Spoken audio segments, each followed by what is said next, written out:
और ये नंबर 10 आपके सामने है, उससे लिंक है, फिर लीजिए एक बार। 8, 9, 10 को फिर लीजिए। ये 8वां 8वें अध्याय का यहाँ से प्रारंभ संस्कृत। ये पारथ, ये नियम है साफ करो, परमेश्वर के ध्यान अभ्यास रूप से योग युक्त हो गया। परमात्मा में जो नाम वो संत तत्वदर्शी, उसका अभ्यास बताओगा। और उस तरह जो करता हुआ अभ्यास योग से युक्त दूसरी ओर न जाने वाले चित्त से, यानी और देवता नहीं पूजे, किसी और में श्रद्धा ना रखे, निरंतर चिंतन करता हुआ परम प्रकाश रूप दिव्य पुरुष को अर्थात परमेश्वर को ही प्राप्त होता है। अपनी तो पहले बता दी, मेरी तो भक्ति करेगा मेरे पास रहेगा, और उसकी करेगा तो उसको प्राप्त होता है। आगे देखो 9वें में लिखा है कि जो परमात्मा, जो परमेश्वर सर्वज्ञ, यानी वो सबका जानने वाला, अनादि, सबसे पहले वाला, जैसे वो मूल रूप भगवान, सबके नियंता, सूक्ष्म से अति सूक्ष्म, सबके धारण पोषण करने वाले अत्यंत स्वरूप, सबके धारण पोषण करने वाले अभी आपको बताया वो 15वें अध्याय के 17वें श्लोक में। और सूर्य के सदृश नित्य चेतन प्रकाश रूप अविद्या से अति प्रेत सच्चिदानंद घन परमेश्वर का स्मरण करता है वह, अब लगातार है तीनों श्लोक 8, 9, 10 8वें अध्याय के, वह व्यक्ति भक्ति युक्त पुरुष साधक, उस परमात्मा की भक्ति करने वाला साधक योग बल से भरकुटी के माध्यम से प्राणों को अच्छी प्रकार स्थापित करके फिर निश्चल मन से स्मरण करता हुआ उस परमात्मा तम ब्रह्म तत्ब्रह्म, यानी तम उस दिव्य रूप परम पुरुष परमेश्वर को ही प्राप्त होता है। स्पष्ट हो गया। कति दो भगवानों की नारी नारी व्याख्या। ब्रह्म अपने लिए बता रहा है कि मेरी पूजा करता तो मेरे पास आएगा, उसके पास जाएगा तो उसकी पूजा करेगा, उसके पास जाएगा। और लेकिन इन देवी देवताओं की तीनों गुण, रजगुण ब्रह्मा, सदगुण विष्णु, तम गुण शिव जी, और इसे नीचे की पूजा तो मूर्ख लोग करें। उन बुद्धिहीनों का तो क्षणिक सुख है, वो तो कतई ना करनी चाहिए। अब देखो ये पवित्र गीता को समझने की कमी रही ना, इसके ज्ञान में कसर कती नहीं। और जब तक हमें ये सत्ज्ञान हमारे हृदय में नहीं समा होगा तो हम इस सारे ही आध्यात्मिक ज्ञान से वंचित रह जाएंगे। अब देखो फिर देख लो 2 श्लोक और इसे आपका बिल्कुल भ्रम निवारण फिर हो जाएगा। 15वें अध्याय का 4थे श्लोक में ये काल भगवान कहता है कि जब तुझे वो पूर्ण संत मिल जाए, सारे ब्रह्मांडों और संसार रूपी वृक्ष को समझाने वाला परम संत मिल जाए, उससे उपदेश प्राप्त करके फिर उसके ज्ञान को प्राप्त करके फिर उसके पश्चात उस परम पिता परमेश्वर को, 15वें अध्याय का ये देखो यहाँ ले 4था श्लोक, उसके पश्चात उस परम पद रूप परमेश्वर को भली भांति खोजना चाहिए जिसमें गए हुए भक्त आत्मा पुरुष जन्म मरण में नहीं आते, जन्म मृत्यु नहीं होता, फिर लौटकर संसार में नहीं आते, और जिस परमेश्वर से इस पुरातन संसार वृक्ष की प्रवृत्ति विस्तार को, वृक्ष की, संसार रूपी वृक्ष की प्रवृत्ति यानी सब ब्रह्मांडों की रचना जिसने की है, विस्तार को प्राप्त हुई है, उसी आदि पुरुष नारायण की होए हुए उस परम देव परमेश्वर की मैं शरण हूँ, उसके अधीन हूँ मैं भी उसका दास हूँ, उसकी शरण में हूँ। स्पष्ट लिखा आपके सामने। और इस प्रकार दृढ़ निश्चय करके उसी परमेश्वर का मनन और निधि ध्यान करना चाहिए। अब फिर देखो 18वें अध्याय का 62वां श्लोक, इससे फिर लिंक होगा, क्योंकि ये ऐसा अजीबोगरीब ज्ञान है, ऐसा सच कथा है कि इसको कई बार समझोगे, कई बार सुनोगे, जब वो पुराना रंग युगों युगों का हृदय से हटेगा। 18वें अध्याय का और ये 62वां श्लोक, हे भारत सब प्रकार से उस परमेश्वर की शरण में जा जिसकी कृपा से, उस परमात्मा की कृपा से तू परम शांति को तथा सनातन परम धाम को प्राप्त होगा, सतलोक चला जाएगा जिसके बाद तेरी कभी मृत्यु नहीं होगी। और आगे देखो अब इसके 63वें और 64वें श्लोक को फिर सुनो, क्योंकि 18वां अध्याय अंतिम अध्याय पवित्र गीता जी का, और ये अंतिम श्लोक लगभग चल रहे हैं क्योंकि 78वें श्लोक में समाप्त हो जाती है। अब 63वें श्लोक में कहता है कि ये सारा गीता का ज्ञान गुप्त से गुप्त था, यो तेरे तक बता दिया हमने। इस प्रकार ये गोपनीय यानी गुप्त से गुप्त ज्ञान मैंने तुझसे कह दिया, अब तेरी समझ में आवे न्यू कर ले। अब मेरी पूजा करनी है तो मेरी शरण में आ जा, इस रहस्ययुक्त ज्ञान को पूर्णतः भली भांति समझकर विचार कर जैसे चाहता है वो ऐसा कर ले। मेरी पूजा करनी है तथा हथियार युद्ध भी कर और स्मरण भी कर, और उसकी शरण चाहता न जाना है तो उस परमात्मा के पास उस संत न ढूंढ ले, फिर मेरी पूजा मुझ में छोड़ के उसके पास चला जा, फिर मैं तुझे सब पापों से मुक्त करूं। अब आगे देखो 64 में मैं क्या कहा कि एक और गुप्त बताऊं, मेरा पूज्य देव भी वही है, मैं उसकी पूजा करता हूँ, वो मेरा भगवान है। संस्कार देखो, ये हिंदी नहीं समझ में आएगी आपके, क्योंकि इन संतों ने ये ज्ञान नहीं था पूरा। सर्वगुह्यतमम, सबसे गुप्त और गुप्त बताऊं। भूय माने दोबारा, सुनो माने सुन, मैं माने मेरे, परम माने विशेष, वच माने वचन। अब मेरे और गुप्त विशेष वचन और सुन ले। क्या बताना चाहता हूँ कि मेरा पूज्य देव भी वही है। इष्ट में असी, संस्कार देखो, बालक तो बालक समझ जाए इसने। इष्ट माने इष्ट देव, असी माने है, मैं माने मेरा, दृढ़ माने पक्का, नो डाउट, इति माने यही जिसकी तरफ मैं तेरा संकेत कर रहा हूँ कि वो भगवान की शरण में चला जा। मेरा भी ये पक्का, इष्ट माने इष्ट देव, असी माने है, मैं माने मेरा, दृढ़ इति यही जिसकी तरफ मैं संकेत करता हूँ, ये मेरा भी पक्का, नो डाउट, निसंशय मेरा पूज्य देव है। तत्वक्षामि ते हितम, ये तेरे हित में कहूंगा, मैंने आज तक किसी को नहीं बताई यह बात। अब ये क्या लिखा, इन्होंने थोड़ी सी गलती अपने हिसाब से कर दी कि संपूर्ण गोपनीयों से भी गोपनीय, क्योंकि एक तो ऊपर बता दिया 63 में कि इस प्रकार ये गोपनीय से गोपनीय ज्ञान मैंने तुझे कह दिया। ये तो कह दिया कि जब मेरी शरण में आना तो मेरी भक्ति कर, उसकी शरण में जाना उसकी कर, ये गुप्त ज्ञान बता दिया। अब फिर कहा कि और गुप्त से गुप्त, संपूर्ण गोपनीयों से गोपनीय है, मेरे परम वचनों को और सुन, फिर सुन। अब यहाँ अगर ये ढंग से कर देते ना, मैं माने मेरा, अतिशय माने पक्का, इष्ट माने पूज्य देव है, पहले सारी कहानी हो जाती। इष्ट माने पर ये कर दिया, इष्ट माने पूज्य देव लिखना था कि मेरा पूज्य देव यही है जिसकी तरफ मैं तुझे संकेत कर रहा हूँ, सारी कहानी ठीक हो जाती। ऐसे ये बात आपके अब समझ में आएगी, कोई बात नहीं। पहले भी हम गीता को एक अनमोल शास्त्र जानकर संतों द्वारा उसकी टिप्पणी जैसी उनकी सोच ने काम किया, हमें बता दिया, हमने फाइनल कर ली। अब हम इनको पढ़ भी सकते हैं, हमारे शिक्षित बहन भाई बुजुर्ग सारे, कोई बालक को नहीं जिनको टॉफी देगा बड़ो लेगा। हमारे पुरुष तो बड़ी आत्मा थी, जिन जैसे उनको बताया उन्होंने मान लिया, उनके आधार पर हम आगे चल रहे। हमने कोई इतना सोचने की आवश्यकता है ना समझी कि इसे महापुरुष हो ऋषि जन, उन्होंने ठीक निर्णय ले रखा होगा, लेकिन नहीं, ये तो ज्ञान किसी की पर्सनल प्रॉपर्टी नहीं है, ये मूल शास्त्र सबके लिए है। मूल ज्ञान इनमें सही है, लेकिन संतों के द्वारा दी गई सोच वो इनसे सही नहीं मिल रही, वो फिर ठीक कराएंगे। और फिर देखिए पूरा वर्ल्ड, पूरा संसार एक परम पिता पर आधारित होकर अपना कल्याण करवा होगा। ये ज्यादा समय नहीं लगेगा, क्योंकि परमात्मा हमारा एक है, ना कोई हिंदू है, ना मुसलमान, सिख, ना ईसाई, हम एक पिता की संतान, हमारा भगवान एक। हमारे चारों पवित्र शास्त्र, चारों धर्मों के एक का बात बताएं, वो सामने दिखाऊंगा आपको, कति पिक्चर के ऊपर दिखाएंगे चारों धर्मों के अंदर क्या क्या लिखा है। बोलो सतगुरुदेव की। बंदी छोड़ कबीर साहेब की जय, बंदी छोड़ गरीबदास जी महाराज की जय, स्वामी रामदेवानंद जी गुरु महाराज की जय। सर्व संतों की जय, सर्व भक्तों की जय, धर्मी पुरुषों की जय, श्री काशी धाम की जय, श्री सुडानी धाम की जय, श्री क्रोथा धाम की जय। सत साहिब गरीब नमो नमो सतपुर सकूं, नमस्कार गुरु की नहीं, सुर नर मुनि जन साधवा, संतों सर्वस दीन।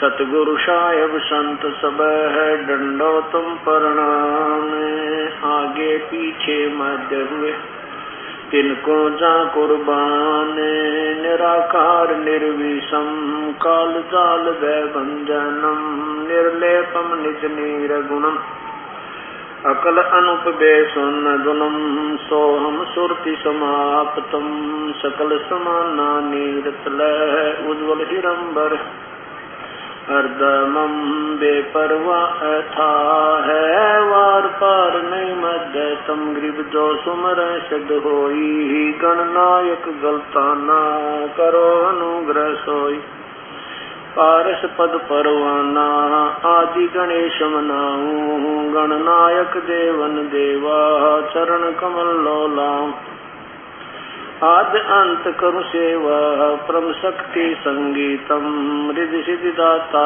सोई अवगत गुण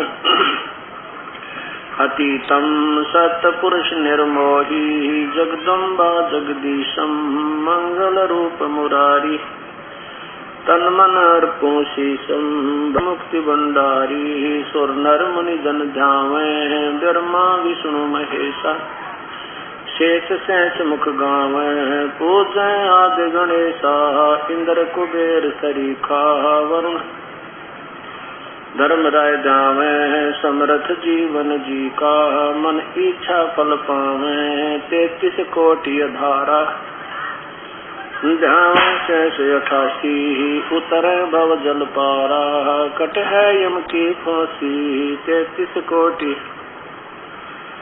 आधारा ध्यान शेष 88 उतर भव जल पारा कट है यम की फांसी कर जोरूं विनती करूं धरूं चरण पर शीश गुरु राम देवानंद जी महाराज ने दियो नाम बख्शीश कोटि कोटि सिजदा करूं कोटि कोटि प्रणाम चरण कमल में राखियो में बांधी जाम गुलाम पूता तेरे दरबार का मोतिया मेरा नाम गले प्रेम की जेवड़ी जाखें तो वहाँ जाऊं मैं तो करो तो बावड़ू दूर दूर करो तो जाऊं जो राखो तो ही रहूं जो देवो सुख मैं अपराधी जन्म का नक्शक बड़े विकार तुम दाता दुख भंजना मेरी करो संवर अवगुण किए तो बहुत किए करत न मानी हारे बावे बंदा बख्श दियो हो बावे गर्दन उतारे अवगुण मेरे बाप जी बख्शो गरीब नवाज जो मैं पूत कपूत हूँ बहुर पिता को लाज सुरत करो मम साइया हम हैं बवजल माही आप ही बह जाओगे जो तुम न पकड़ोगे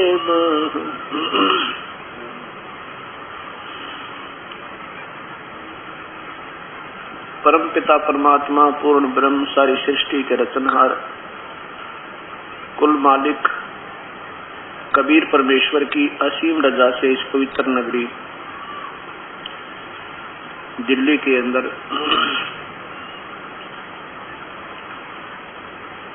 ये अमर कथा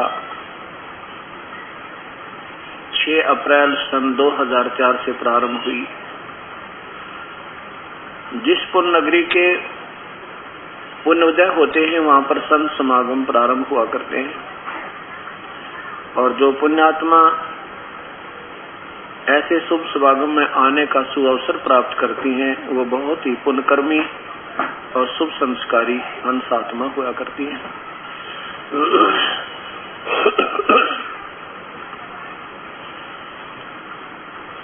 कबीर परमेश्वर पूर्ण ब्रह्म ये सतपुरुष है।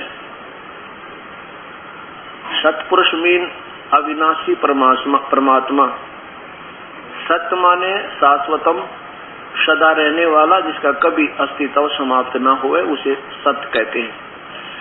और पुरुष माने प्रभु, भगवान, सतपुरुष, अविनाशी परमात्मा, सत्यनारायण। सत्यनारायण माने अविनाशी भगवान। अकाल मूर्त, जिस प्रभु का स्वरूप, क्योंकि परमात्मा मनुष्य जैसा है, आकार में है, जिस प्रभु का स्वरूप कभी काल के वश ना हो, जिसका कभी काल ना आवे, उसे अकाल पुरुष कहते हैं। शब्द कभी खंड नहीं होता, वो सत्य होता है। शब्द स्वरूपी राम अर्थात अविनाशी प्रभु, राम कहो, गॉड कहो, अल्लाह कहो, चाहे खुदा कहो, ये प्रभु के पर्यायवाची और भाषा भिन्न नाम होते हैं। वो परमात्मा पूर्ण ब्रह्म, वो सत्पुरुष स्वयं ही इस काल के लोक में आते हैं। अपने द्वारा रची हुई सृष्टि रचना को वही स्वयं बताते हैं और हमें ये ज्ञान देते हैं कि तुम इस काल के जाल में फंसे हुए हो और जन्म और मृत्यु में तुम असंख्य युग से पीड़ित हो। उस परमपिता के बिना कोई हमें ये नहीं बता सकता हम कौन हैं, कहां से आए हैं, हमारा वास्तविक ठिकाना कहां है।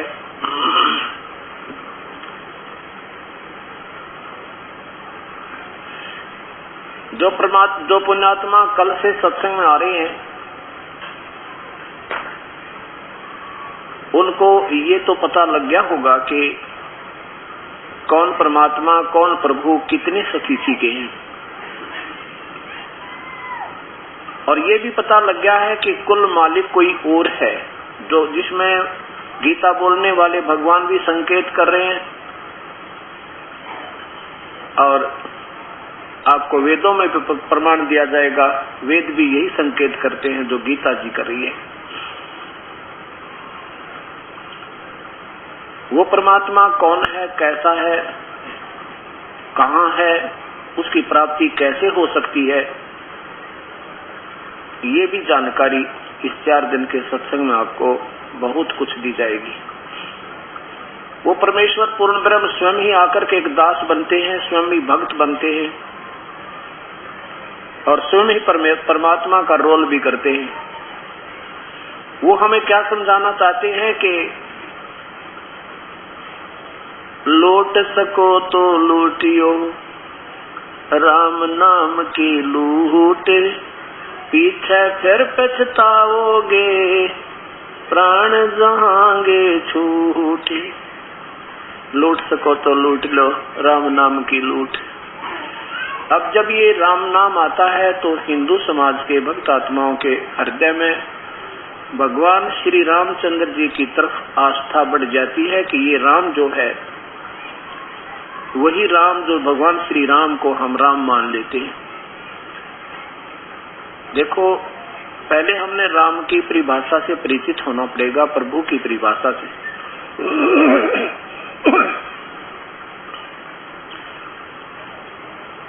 राम कहते किसे हैं? राम एक शक्ति बोधक शब्द है।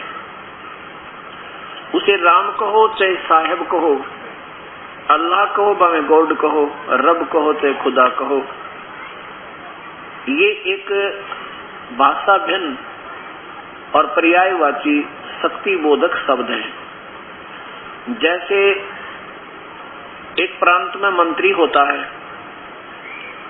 एक प्रांत में मुख्यमंत्री होता है, उसके अंतर्गत कई मंत्रीगण होते हैं।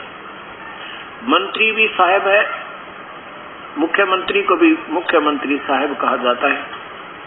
और प्रधानमंत्री जो कई एक मुख्यमंत्रियों के ऊपर पावर होती है, शक्ति होती है, वो प्रधानमंत्री भी साहेब कहलाता है और राष्ट्रपति को भी साहब कहते हैं।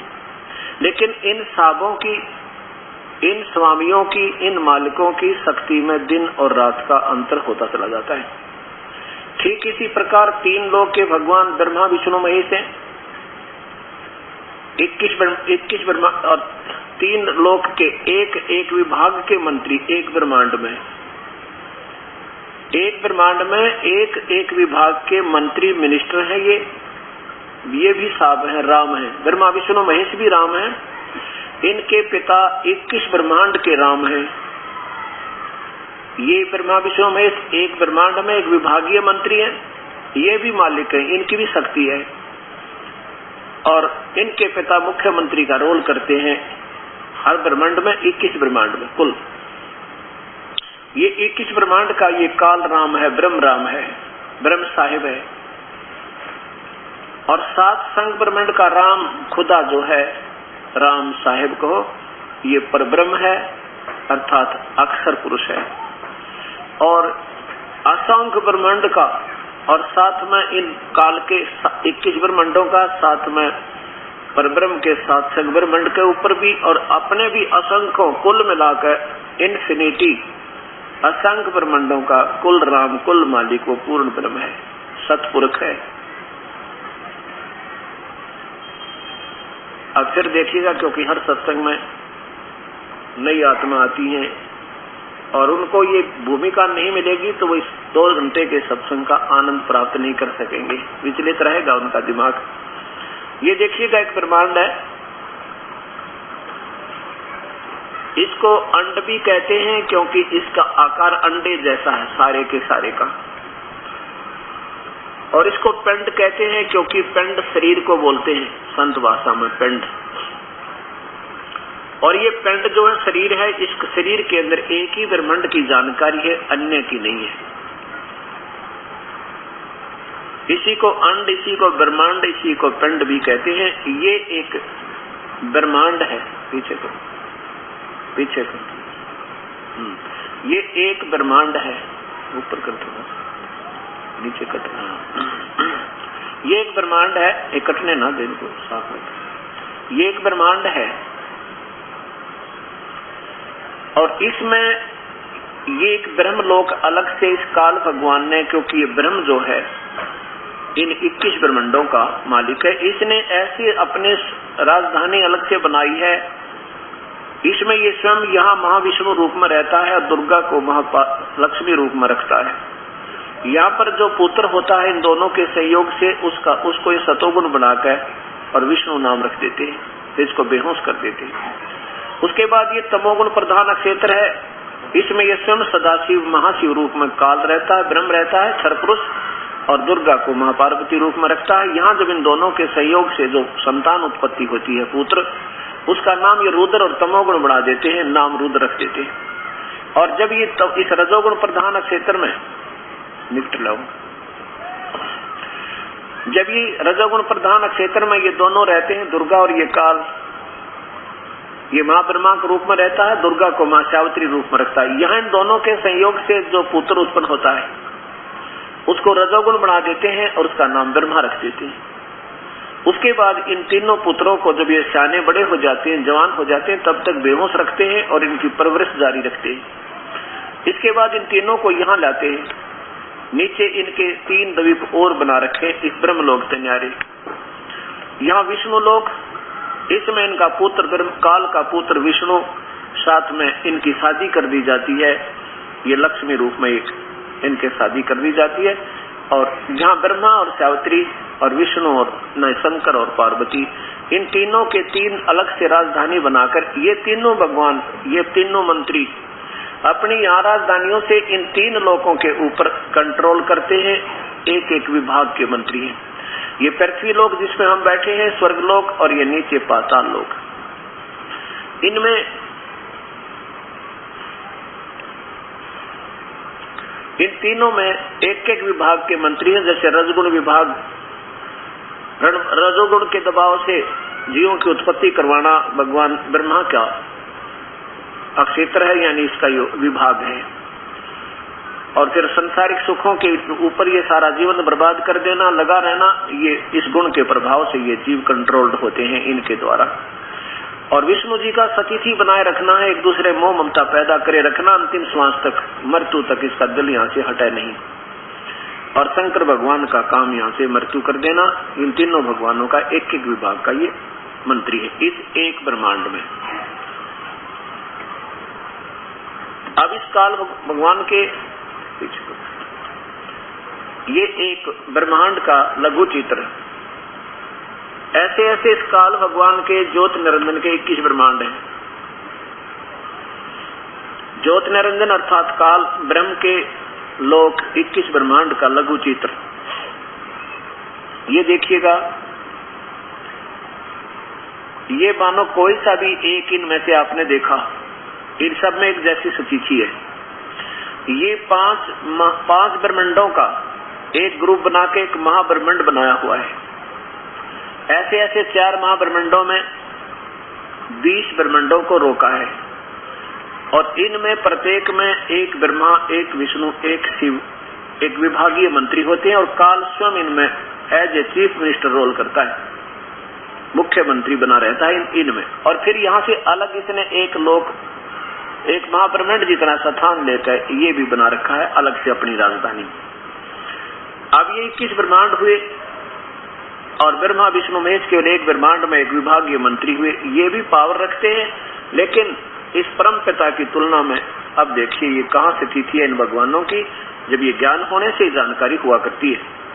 अभी आपने देखा ये ज्योत निरंजन काल के 21 ब्रह्मांड ये है, और जिसमें इस एक ब्रह्मांड में किसी एक में लीजिए ब्रह्मा विष्णु में से विभाग के मंत्री, एक एक विभाग के। और ये 7 संग ब्रह्मांड, ये ब्राउन कलर जो दिखाई देता है इसमें छोटी छोटी टिक्कियां नजर आती है, बिंदी सी, ये जो है ये 7 संग ब्रह्मांड इस पर ब्रह्म के हैं, अक्षर पुरुष के। और ये कुल मालिक असंग ब्रह्मांड इस पूर्ण ब्रह्म के, सतपुरुष के, कबीर परमेश्वर के, कबीर देव के असंग ब्रह्मांड है। अब यहाँ देखिएगा राम तो साहेब ये ब्रह्मा विष्णु महेश भी राम है, इनके पिता काल भी इतने क्षेत्र के राम है और ये परब्रह्म भी केवल इतने क्षेत्र का राम है। और ये इन्फिनिटी, यहाँ भी अंत नहीं है, यहाँ भी अंत नहीं है। और ये ऊपर भी अलख लोक, अगम लोक, अनामी लोक में भी यही परमेश्वर स्वयं ही अन्य रूप धारण करके अपना कार्य करता है। ये कुल मालिक कबीर देव है। अब ये समझ में आया कि पहले तो कबीर साहब कहते हैं राम नाम रटते रहो जब तक घट में प्राण, कबो तो दीन दयाल के बेनक पड़ेगी कान। राम नाम रटते रहो। अब ये देखना कि कौन से राम का नाम रटे। जैसे पवित्र गीता जी में आपने सुबह भी सुना,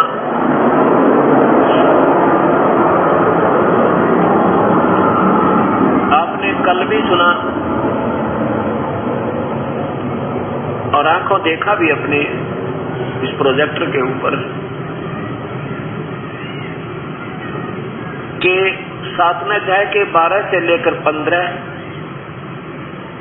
और 20 से लेकर 23 श्लोकों में स्पष्ट किया है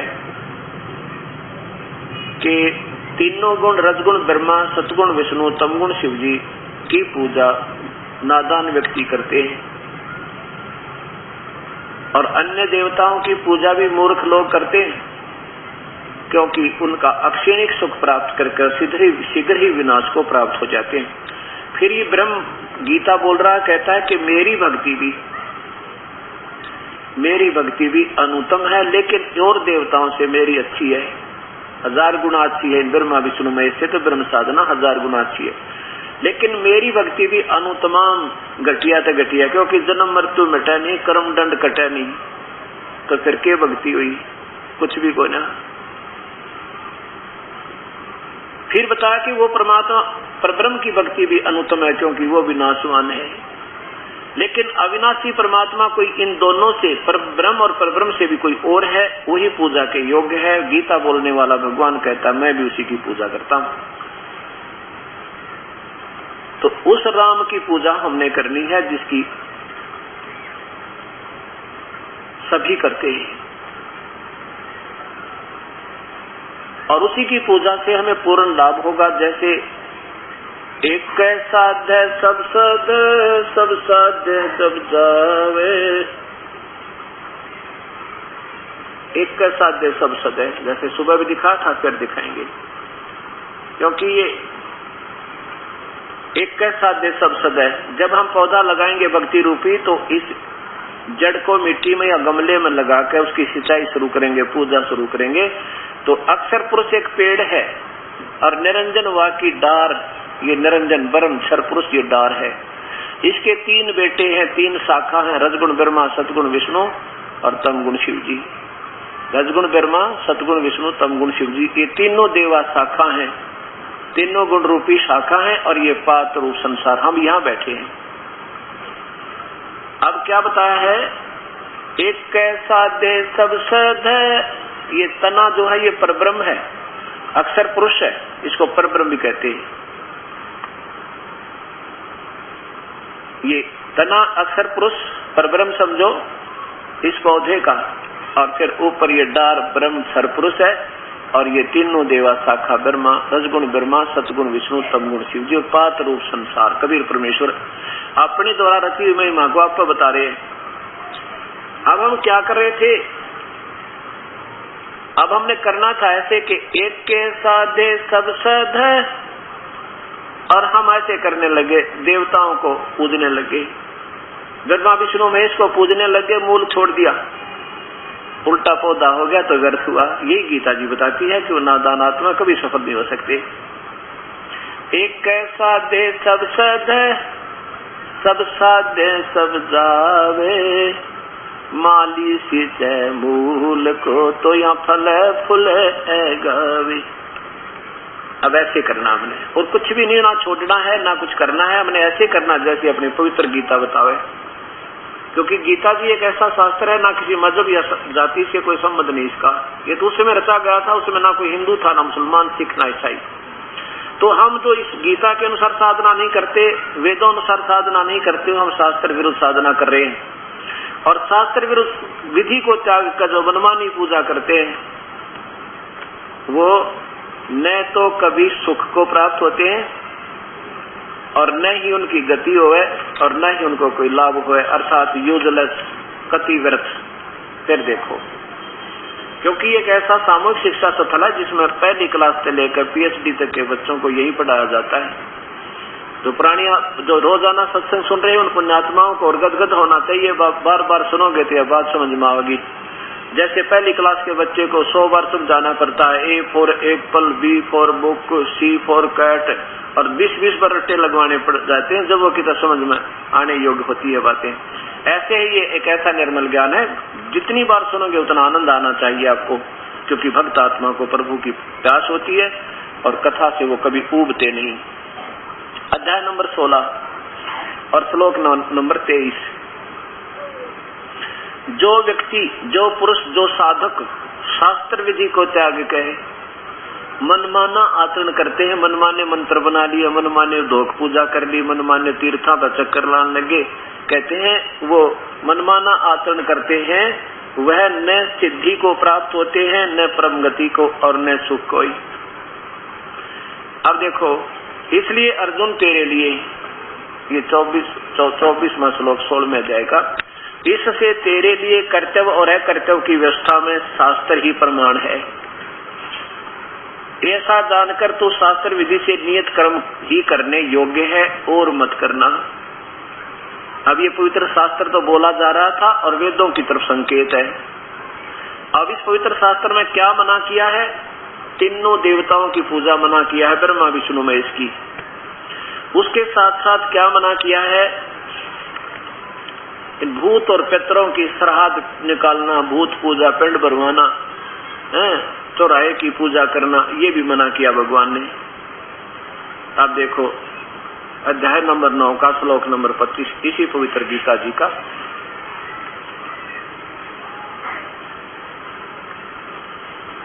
श्लोक नंबर 25 में स्पष्ट किया है कि देवताओं के पूजने वाले देवताओं को प्राप्त होते हैं, पितरों के, ये श्राद्ध निकालने वाले पितरों के पूजने वाले पितर बन जाते हैं भूत। पितर भी सुपीरियर क्वालिटी के भूत होते हैं, यानी इन आम भूत से थोड़ी सी अच्छी तगड़ी क्वालिटी इनकी अच्छी इम्प्रूव्ड है, लेकिन है ये भी भूत। पितर यानी श्राद्ध निकालने वाले पितर बन जाते हैं, पितरों को पूजने वाले पितरों को प्राप्त होते हैं। और भूत पूजने वाले ये पिंड भरवाना, इनके महीने 8, 13 में छठ सातम मनाना, ये जो कहते हैं ये भूत पूजने वाले, चौराहे की पूजा और फिर उनके कपड़े देना, उनके उस तरह की जो पूजाएं हैं, ये भूत पूजाएं हैं, भूतों को प्राप्त होते हैं। और मेरा पूजन करने वाले भक्त मुझे ही प्राप्त होते हैं, मेरा पूजन करने वाले मुझे ही प्राप्त होते हैं। अब क्या सिद्ध कर दिया कि जो श्राद्ध निकालते हैं वो भूत पूजा यानी पितृ पूजा है, और जो श्राद्ध निकालते हैं तो वो आने वाले समय में वो श्राद्ध निकालने वाले भी पितृ बन जाते हैं। यही कारण रहा कि हमारे को अभी तक हमारे पूर्वजों को शास्त्र के विरुद्ध साधना करवाई जाती रही। वो बड़ी आत्मा थी और उनको भाव कर देते थे कि आपका पिताजी, मुझे वो गुरु लोग बकाया करते, आपका पिताजी दिखाई दिया था मुझे और उसके पास कपड़े नहीं, 500 कपड़े दो उसके, 500 कपड़े खुश होकर देते, पिताजी को कपड़े मिलने चाहिए, पहनते गुरुजी और बहाना पितरों का। तो ये सब बनावटी बातें बनाएगी। तो क्या कहा है कि जो श्राद्ध निकालते हैं ना, जो ये गलत पूजा है, गीता मना करती है, हमारी पवित्र शास्त्र। तो ऐसा हम कर रहे हैं तो प्रभु का आदेश तोड़कर हम फिर उसका दुख उठा रहे हैं। और पिंड भरवाना, फिर वो फूल उठा कर ले जाना, फिर उसके गया जी में पहुंचना कि तो पिंडारा ले जाना, ये सब भूतों की पूजा, चौराहे की पूजा, किसी बार मड़ी बना कर पूजा करना किसी देव की, तो ये भूत पूजा होती है। इसको क्या बताया है कि देवताओं के पूजने वाले देवताओं के पास जाएंगे, जैसे विष्णु जी का उपासक विष्णु लोक में, शिव का उपासक शिव लोक में, ब्रह्मा का उपासक ब्रह्मा के लोक में, और अपनी खाकर मड़ाई पुनों की फिर नरक में, और फिर पशु बनेगा 84 में, कुत्ता गधा बने। और फिर क्या बताते हैं, पितरों के पूजने वाले पितरों के पास ले जाएंगे, वो पितर बन जाएंगे। अब हमारे पूर्वज शास्त्र विरुद्ध साधना करके सारे पितर बने, और फिर उनकी हमने पूजा करी, हमारे माता पिता ने करी, फिर माता पिता भी पितर बने, फिर हम शुरू हो गए थे, हम भी पितर बनने थे। अब इसलिए गीता विरुद्ध साधना करके हम अपना हानि उठा रहे हैं, लाभ करती है। क्योंकि अभी बताया कि जो शास्त्र विधि को त्याग कर जो मनमाना आचरण करते हैं वो न किसी उनको परम सिद्धि होती है, ना कोई परम गति, ना कोई सुख हो है। अब ये पितरों की पूजा, श्राद्ध निकालना कहां से प्रारंभ हुआ? इन पितरों के संकेत तय, पितरों के आदेश तय, या किसी ऋषि आदि के कहने तय हमने वो शुरू कर दिए, जबकि भगवान का आदेश नहीं है। जैसे किसी व्यक्ति का गांव में एक व्यक्ति का दोस्त SHO था, थानेदार, और उस व्यक्ति ने अपने दोस्त से कहा कि मेरा एक पड़ोसी है, मुझे बहुत तंग कर रहा है, नाक में दम कर रखा है उसने, रोज परेशान करता है, शराब पीकर गाली देता है, कभी कुछ करता है, तो क्या इलाज करूं? SHO बोला कि मार लठ सिर में, माफ देख लूंगा। बोला 2 मार लठ उसके, माफ देख लूंगा। अब थानेदार की पाक ठाड, SHO का पाक सहारा, उसने जाकर अपने पड़ोसी का लठ मारा, मारते मर गया। तो वो एक दोस्त थानेदार उसका हथकड़ी लगा के लाया, अंदर कर दिया, ठाके फांसी टूट गया। ये आदेश किसका था? एक व्यक्ति विशेष का आदेश था, लेकिन राजा का आदेश नहीं था। हमने राजा का आदेश मानना है, किसी व्यक्ति विशेष का आदेश यानी किसी अधिकारी विशेष का हमने आदेश नहीं मानना। अगर वो संविधान के विरुद्ध है तो चाहे वो कुछ भी सर पटके, तो इसी प्रकार जैसे ही दास आपको दिखाएगा एक मार्कंडे पुराण, जिसमें क्या लिखा है,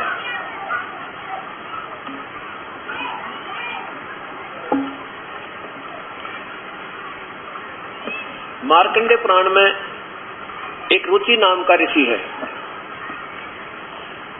और उसने शादी भी नहीं कराई, वेदों को पढ़ा, वेदों अनुसार अपनी साधना, शास्त्र अनुकूल साधना कर रहा था, ओम नाम का जाप जपता था। और उसने सोचा भाई क्यों खाम का पंगे में 5 दिया, ना शादी करवाता, मैं तो अपनी भक्ति करके बेड़ा पार करवाऊंगा। जब हो गया वो 40 वर्ष की उम्र का, इसमें लिखा है कि उसके 4 पीढ़ी के पितर बने हुए, वो पितर दिखाई दिए, पिताजी, दादा, परदादा और फिर तीसरा दादा। और वो कहने लगे बेटा रुचि, तूने शादी क्यों नहीं कराई, तू शादी करा, शादी करवा के फिर हमारे पिंड, हमारे जो है ना श्राद्ध निकाल। अब रुचि ऋषि कहता है पितामहो, इस पिंड यानी श्राद्ध आदि निकालने को, यानी पितरों की पूजा को, इस कर्म कांड को वेदों में मना किया है और मूर्खों की पूजा बताया है, फिर आप क्यों मुझे इस गलत काम में लगा रहे हो? और इस बात को पितर भी मानते हैं कि बेटा ये बात तेरी सही है कि वेद में इस तरह श्राद्ध निकालने को अविद्या कहा है, यानी मूर्खता कहा है। फिर भी क्यों, फिर भी का क्या तात्पर्य? अडगम सडगम अपनी अटकल लड़ा के फिर भी कहा है ऐसा है वैसा है, पितर ये कर देते हैं, पितर वो कर देते हैं, पितर पुत्र दे देते हैं, पितर आप भूखे मरे नो मेरे श्राद्ध निकाल, बताओ पितर के दे देते हैं। जब गीता में वेद मना करते हैं, स्वयं स्वीकार करते हैं वो पितर और स्वयं भूत बन गए और बेटे को और परेशान मजबूर कर रहे हैं। अब देखो आपके सामने ये पवित्र शास्त्र,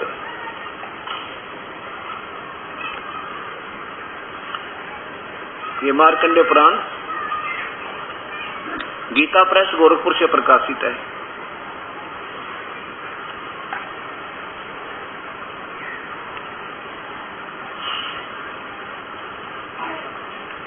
कल्याण कार्यालय गीता प्रेस गोरखपुर, और इसके यहाँ देखो 237 पृष्ठ पे,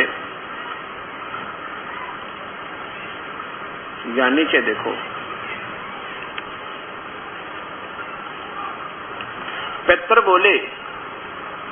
पितर बोले बेटा, विवाह स्वर्ग और अपवर्ग का हेतु होने के कारण एक पुण्य कर्म होता है, उसे तुमने क्यों नहीं किया, यानी विवाह क्यों नहीं किया? ग्रस्त पुरुष समस्त देवताओं, पितरों, ऋषियों और अतिथियों की पूजा करके पुण्य में लोकों को प्राप्त होते हैं, मुक्ति नहीं, पुण्य में लोकों को, और फिर वहां के अपने कर्म बिगाड़ कर फिर नरक में जाते हैं। न्यूना लिखा गया। वह सवधा के उच्चारण से देवताओं को, सभा के उच्चारण से देवताओं को, सवधा शब्द से पितरों से को, तथा अन्नदान आदि देवों को, आदि से भूत आदि प्राणियों के एवं अतिथियों से को उनका भाग समर्पित करते हैं। अब देखो फिर लिखा है कि श्राद्ध आदि निकालना, श्राद्ध पितरों को, अनादि से पितरों का ये श्राद्ध आदि निकालना। तो यहाँ फिर क्या लिखा है? रुचि ने कहा पितृगणों, ये सारे दुख रोवे है कि ऐसा नहीं होना चाहिए था। फिर यहाँ देखो, अब ये पितर देखो, इनके चारों पितर दिखाई देते हैं, पिता भी, दादा भी, परदादा भी और चौथा दादा भी। ये चारों कह रहे हैं कि बेटा तू ब्याह कर ले और शादी करवा के अपना हमारे श्राद्ध निकाले। रुचि कहता पितामहो, ये देखो, अब ज्यादा ना बता के आप पढ़ सकते हो। रुचि ने पूछा पितामहो, वेद में कर्म को अविद्या कहा गया है, फिर क्यों आप लोग मुझे उस मार्ग में लगाते हो? रोता हुआ कह रहा रुचि। और फिर पितर बोले यह सत्य है कि कर्म को, यानी श्राद्ध श्राद्ध निकालना, भूता की पूजा अविद्या ही कहा गया है, इसमें तनिक भी मिथ्या नहीं है। फिर क्या रह गया? फिर आगे फिर भी इतना तो निश्चित है कि उस विद्या की प्राप्ति में कर्म ही कारण है, फलाना है, तगड़म है। ये तो अपने इनके अपने आदेश है और भगवान का आदेश वेद है, उसके विरुद्ध कर रहे हैं तो थानेदार वाला लठ है। बस फिर तो दुख है, दुख उठेंगे। ये भी पितर बनेंगे, पेट बने हुए हैं, और ये बेटा भी पितर बनवाओगे, बनवा दिया। अब चार भूत दिख जा, पिछले तो कालजा फट जा आदमी का। रुचि बोला ठीक है, जैसे कहोगे नहीं कर लूंगा मैं। तो भगवान का आदेश तोड़वा दिया उन्होंने, अपने वंशजों को भी ले डूबे। आप तो गलत साधना करके पितर बन गए, और साथ में ये पोड़ी आत्मा जो ठीक रास्ते पकड़ रहा था वो भी डबो लिया गया साथ में। तो अब ये हमने फिर सोचना होगा, कोई ये बड़कों का लेख नहीं है गीता जी के, बच्चा ने वैसे लिख दिया होगा किसी ने। और ये तो जो पुराण है ये किसी ऋषि विशेष के या ब्रह्मा आदि भगवान के अपने लेख हैं। जैसे ब्रह्मा ने बता दिया ऐसे हुआ वैसे, ठीक है, इन्होंने जितना देखा वो बता दिया, लेकिन फिर ये भी अपने हाथ खड़े कर देते हैं कि हमने और नहीं दे रहा, और खुद ये भगवान ब्रह्म भी कह देता है कि मैं भी उस परमात्मा के बारे में पूरा नहीं जानता। लेकिन ये संविधान जो गीता में लिखा है, पूजा की विधि, कौन सी पूजा ठीक है, कौन सी गलत है, स्पष्ट वर्णन है। तो अब हमने इस गीता अनुसार साधना करनी है। फिर ना तंबूत बने, ना पितर बने, ना फिर श्राद्धों की आवश्यकता, ना फिर पिंड भरवानी। सीधी सी बात है। अब इसके विरुद्ध आज भी वर्तमान के संत जन बल्कि और बढ़िया विधि बताते हैं श्राद्ध निकालन की, जबकि मना कराना चाहिए था, बच्चों ये गलत साधना मत करो। इन्होंने तो ये तरीका बना रखा है कि तुम्हारी रोजी रोटी बनी रहे, तुम्हारी महिमा बनी रहे, बहुसंख्या में लोग इकट्ठे हो जाए, तुम्हारी प्रभुता बन जाए। यहाँ इस दास ने कति जरूरत नहीं। हम परमात्मा से डरते हैं, हम छाने होगी, वो नादान है, अनजान है जो संत अभी गलत मार्गदर्शन कर रहे हैं, उनको डर नहीं लग रहा कि तुम इतने दोषी हो कि तुम्हें ठिकाना नहीं मिलेगा नरक में भी, कि तो अलग बनाना पड़ेगा। परमात्मा ने कहने का भाव ये है कि जब बच्चा नादान होता है वो सर्प भी पकड़ ले, अग्नि में भी हाथ दे दे और बिजली के तार का हाथ लगा दे, और जब समझदार हो जाता है फिर सर्प का नाम लेते दूर कूद जाएगा, 1 फुट तक निकट ना आ गया हो। और कोई नो कहे ये तार पड़ा है, इसमें बिजली है, तो एकदम दूर हो जाएगा, क्योंकि उसको ज्ञान हो चुका है। अनजानपने में गलतियां हो जाती हैं, लेकिन सियाना हो जाना चाहिए। हम बालक नहीं रहे, पहले हमारे पूर्वज अनजान थे, नादान थे, उनको पता नहीं था, बड़ी आत्मा थी। जैसे भी कोई कह देता था वो सत्य मान्या करते, क्योंकि उनमें कपट नहीं था। और वो जो गुरु लोग थे वो कपटी गणे थे, उनको अपना स्वार्थ चाहिए था, उनके लेखे थे कुएं में पड़ो। अब जैसे एक बार काशी में अफवाह चला दी, बनारस में एक नादान इन गुरुओं ने, मेरे जैसे अनजानों ने, पेट भरों ने क्या बना दिया कि जो काशी मरता है वो स्वर्ग जाता है। अब देखो, जब क्या किया इन प्यारी आत्माओं ने, हमारे पूर्वजों ने ये सोचा भाई ये संत जन है, विद्वान पुरुष हैं, वेदों के ज्ञाता है, इन्होंने ठीक ही फिर भगवान का कोई संदेश है इनके पास, तभी तो ये कह रहे हैं। तो हमारे पूर्वजों ने अपने माता पिता को उस काशी में अपने गुरुओं के पास ले जाना शुरू कर दिया जब वो वृद्ध हो गए, और उन गुरुओं ने उनके पैसे फिक्स कर दिए, 2 रुपये महीना। पहले 2 रुपये बहुत महंगे कुछ होया करते हैं, 10 रुपये महीना। अब ये देखा उन्होंने ये देखा कि ये 2 वर्ष ज्यादा से ज्यादा 1.5 वर्ष मेरे माता पिता का जीवन है, कोई बात नहीं, इनके निमित्त इनको वहां छोड़ देते हैं, ना जाने कब इनका उम्र आयु पूरी हो जावे, शरीर पूरा हो जावे, तब तक इनका खर्चा देते रहेंगे। तो प्रत्येक के गुरु एक क्षेत्र के गुरु होते, उन गुरुओं का लिंक फिर वहां उन गुरुओं से होता, काशी वालों से। तो वहां जा के उन बुजुर्ग आदमियों को उनके घरों में छोड़ना शुरू कर दिया, और उन्होंने लालच में ये स्वीकार कर लिया कि ठीक है 2 रुपये या 4 रुपये महीना हमें दे देना, हम संभालते रहेंगे, जब तुम्हारे पिताजी शरीर छोड़ जाएंगे तुम्हें संदेशा दे देंगे, आ जाना। ये सीधे स्वर्ग जाएंगे। अब वहां क्या हो गया, भीड़ गणी होगी, एक के गुरु के पास 100 बूढ़े हो गए, और बूढ़ा तो वृद्ध तो एक का ना संभड़ा घर में। अब उन्होंने सोचिया तो बात बिगड़ गई, लालच में काम तो बिगाड़ दिया, पर इन्हें संभाले कैसे। फिर उन्होंने केस स्कीम बनाई कि यूं कह दो कि भगवान का आदेश है कि गंगा के ऊपर एक करोत आवे है परमात्मा की तरफ से, और जिसने शीघ्र जाना हो ना स्वर्ग में, तो वहां आरे से करोत से अपनी गर्दन कटवा लो, सीधा स्वर्ग मिनट में जावे। ये भी तरीका शुरू कर दिया।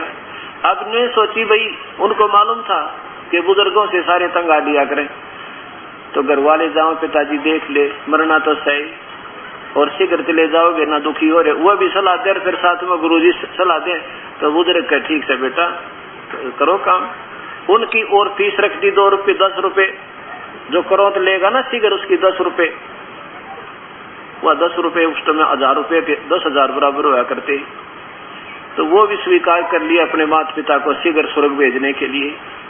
अब उन्होंने कैसा तरीका अपनाया कि एक ऐसी आर्च टाइप बनाई, गुफा केव बनाई, और उसमें जाकर के गंगा के किनारे पर बिल्कुल पौड़ी बना दी, और उसमें ऐसा सिर रखवा दे उस बुजुर्ग का। बुजुर्ग को से बड़ा जाना चाहो तो कोई आओ, वो तो अच्छा बना दिया उन्होंने गल काटन का।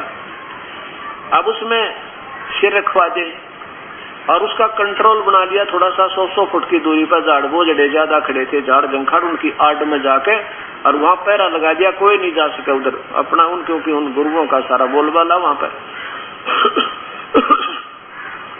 तो वहां खड़ा होकर एक गुरुदेव आवाज लगावा जब उनके वहां गर्दन रखवा दे और कहे कि हे परमात्मा, ये फलाना राम आपके पास आ रहा है, इसको स्वर्ग में शीघ्र स्वर्ग में स्थान देना। वो जान जाते, आवाज की पहचान थी, वो फटाफट वो हैंडल घुमा देते और बुड्ढे की गर्दन कट जाती और उसको धक्का दे देते गंगा में, चल भाई तेरे पिताजी का कल्याण होगा। अब ये भी शुरू कर दिया हमने, क्योंकि हमने तो परमात्मा चाहिए, पिताजी का कल्याण होना चाहिए। वहां पर वो गल कटवाने भी प्रारंभ कर दिए, क्योंकि हमारे प्यारी आत्मा गोली बाले थे हमारे पूर्वज। अब उसको भी बड़ी मुश्किल से फिर वो उनका वो पकड़ा गया, गवर्नमेंट ने हस्तक्षेप किया, जब जाकर वो कसाई पना खत्म हुआ था। तो अब जो ये शास्त्र के विरुद्ध साधना करवाई जा रही, उससे भी बुरा काम समझ लेना। ये जो पितृ श्राद्ध निकालना, भूतों की पूजा, देवताओं की पूजा करने से हमारी यही जन्म और मृत्यु 84 लाख योनियां, पितृ बनना, श्राद्ध, ये भूत बनना, ये समाप्त नहीं हो पा रहा। तो कहने का भाव ये है कि अब हमने किसकी पूजा करनी है, वो परमात्मा कौन है और कैसा है। अभी तक जितने भी संत जन आज वर्तमान में जो लाखों की संख्या में प्राणियों को संबोधित करते हैं, दीक्षा दी हुई है, उनकी सबकी लेखनी, उनके करकमलों द्वारा लिखी हुई पुस्तकें, उनकी अपनी सोच, अंतिम उपलब्धि दास के पास उपलब्ध है और सबको कंप्यूटर में फीड करके उनकी सीडी बनाकर पूरे हिंदुस्तान में प्रवेश कर दी, भेज दी है, ताकि भक्तात्मा समझ सके कि वास्तविकता क्या है, शास्त्र क्या बताते हैं और संतों की अपनी अटकल क्या है।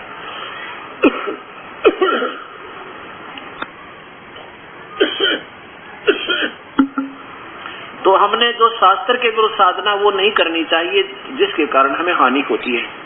तो उन महापुरुषों ने क्या बताया है कि परमात्मा निराकार है, उसका आकार नहीं है।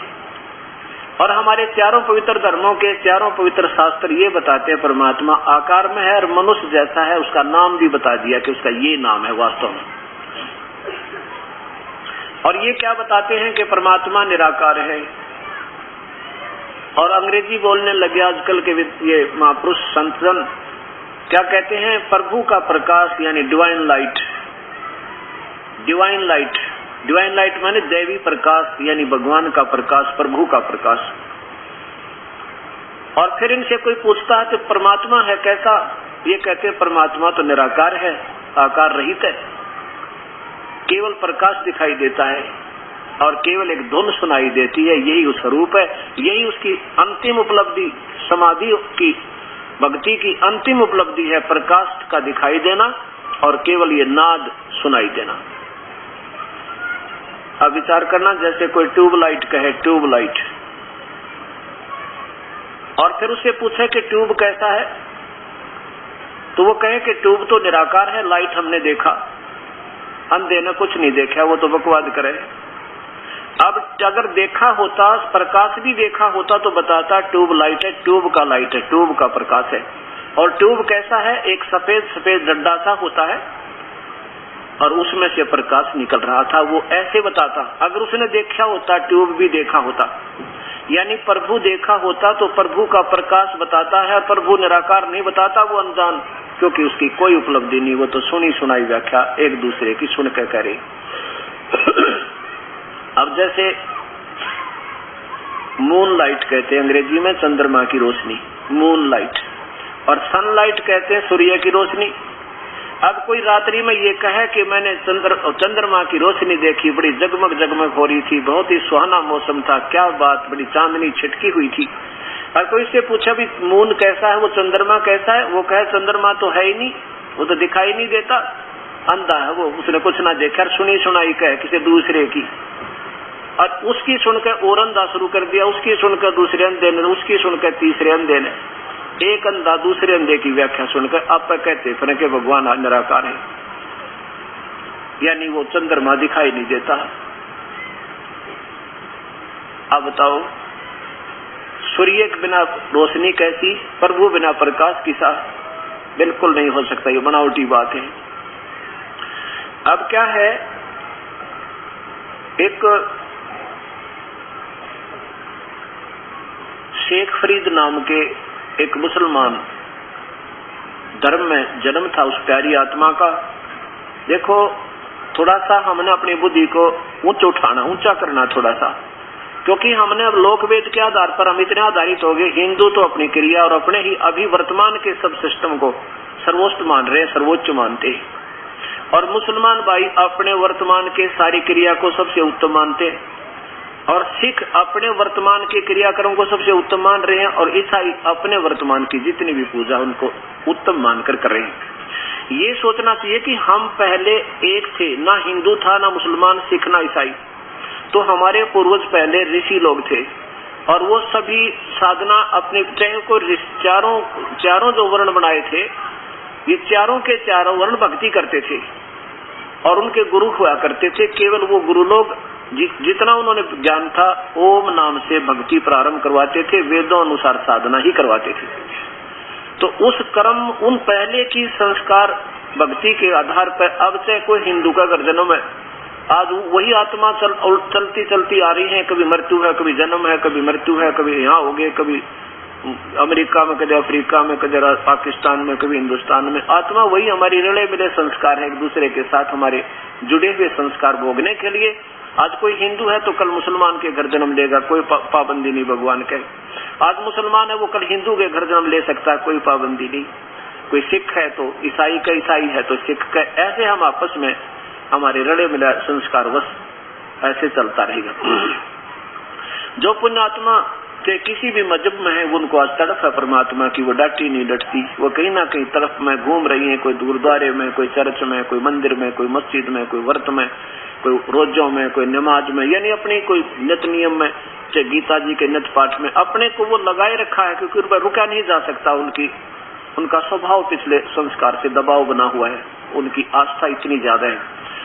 अब हमने ये देखना पड़ेगा कि जब तक हम शास्त्र अनुकूल साधना नहीं करेंगे तो वो सारी व्यर्थ है। शेख फरीद का जन्म मुसलमान धर्म में हुआ। पहले सब ऋषि लोग थे ये, जिनकी आज भी तड़प प्रभु में है। और मुसलमान धर्म में क्या बताते हैं कि परमात्मा बेचून है, अल्लाह बेचून है। बेचून माने निराकार। और सिख धर्म में भगवान निराकार बतावे, तू ही एक निरंकार। और ईसाई धर्म में भगवान को निराकार बताएं, कहते हैं what is the form of God. तो ईसाई लोग कहते हैं गॉड इज फॉर्मलेस, परमात्मा का कोई अस्तित्व नहीं है, वो तो निराकार है। और मुसलमान और हिंदू पूछ लो, किसी ऋषि का शास्त्र उठा लो, कहते परमात्मा निराकार और केवल प्रकाश दिखाई दे और नाद सुनाई दे। ये इनकी अपनी सोच है। नहीं, अभी आपके सामने आएगा परमात्मा कैसा है। इससे सिद्ध होगा कि वर्तमान के जितने भी महापुरुष संत जन हैं वो सब सुनी सुनाई व्याख्या कर रहे हैं, उनकी कोई उपलब्धि नहीं। आप स्वयं फैसला कर लोगे। अब शेख फरीद को पता चला, पहले शेख फरीद अपने नमाज करता था, रोजे रखता था, और जैसा भी ईद बकरीद में वो मांस मीट भी खाता था बेचारा, जैसा ज्ञान था उसको। लेकिन फिर भी आत्मा संतुष्ट नहीं थी कि यह भक्ति सही है। एक दिन उसको एक सूफी संत मिला। उस सूफी संत के संबंध में वो काफी देर रहा, काफी दिन लगातार उसने संग किया, सत्संग किया। तो उसने बताया, बेटा केवल इन रोजे रखते हैं और इस नमाज के कारण प्रभु नहीं मिला है, पर अल्लाह नहीं प्राप्त हो सकता। अल्लाह की प्राप्ति के लिए भाई कठिन प्रयत्न करना पड़ेगा बेटा, ये कोई बालका का खेल नहीं है कि वैसे भगवान मिल जाए। जैसा उनकी सोच थी उस महापुरुष की, और उस महापुरुष की काफी सिद्धियां थी, काफी सिद्धियों के कारण वो बड़ा उसकी प्रभुता थी, आम व्यक्ति उसके प्रभावित था। तो शेख फरीद ने सोचा, अब वैसा महापुरुष है, सही बता रहा है, ठीक है। कहने लगे गुरुदेव फिर कैसे करूं भक्ति, आप मुझे दीक्षा दीजिए, मुझे शिक्षा दीजिए।